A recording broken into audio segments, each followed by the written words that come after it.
Je m'appelle Laurence Breton-Cueny, je suis la directrice des ressources humaines du groupe AFNOR. Pour aller travailler, la plupart du temps, je prends les transports en commun, sauf quand j'ai des réunions de bonne heure ou très tard le soir. Quand on dit à un DRH « Qu'est-ce que vous faites ?» Moi, je dis tout de suite, eh bien, l'AFNOR, nous avons 4 grands métiers, la normalisation, la certification, l'édition et la formation. Nous sommes au service des organisations, entreprises privées publiques. Bonjour. Bonjour. Le DRH d'aujourd'hui doit comprendre qu'il est dans une organisation et qu'il est contributeur au même niveau que les autres.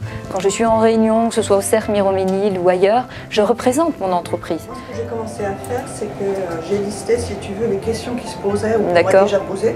Je fais quoi vendredi prochain? Ok, merci.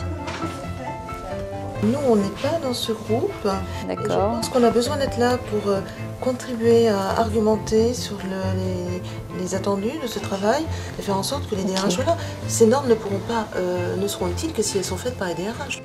Je voulais un travail qui soit utile aux autres. En même temps, il faut avoir du caractère, parce que quand on est dans des fonctions, par exemple ressources humaines, ce sont des fonctions où on a des risques. C'est-à-dire qu'une personne qui a peur du risque, eh bien, ne peut pas faire notre fonction, parce que c'est ni blanc ni noir. On a des lois qui s'appliquent où il faut effectivement trancher.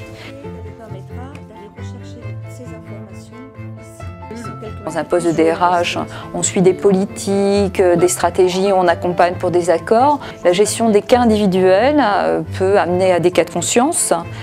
C'est vrai qu'il y a certaines personnes qui ont des vies très difficiles, mais même si nous accompagnons les individus, nous devons avoir un souci du collectif. Ce qu'on va lui dire, c'est de les préparer et de nous les faire porter.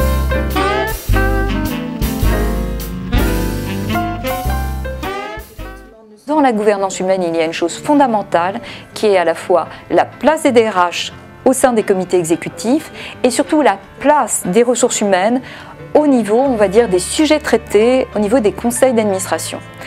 Aujourd'hui, ce qui se passe trop souvent au sein des entreprises, c'est que des décisions sont faites, des décisions qui sont liées à des sujets économiques, soit des problématiques de rentabilité, mais il n'y a jamais l'impact social qui est vu. Et l'impact social est très clair. Nous, on le voit au niveau de certains collègues, où il y a eu, bien entendu, soit des coupures dans le personnel, mais sans avoir le souci de savoir si on gardait les compétences pour demain.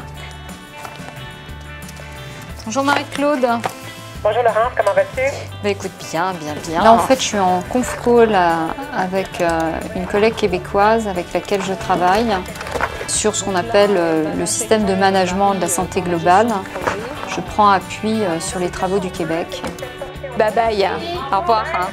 Au revoir. Au revoir. C'est un beau projet.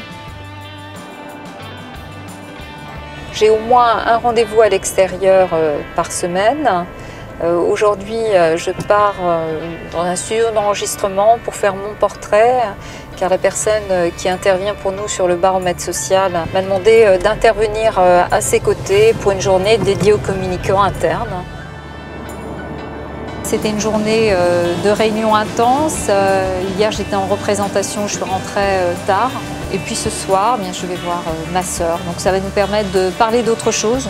Et puis ce week-end, je garderai un temps pour travailler parce que j'ai quelques dossiers à avancer pour la semaine prochaine.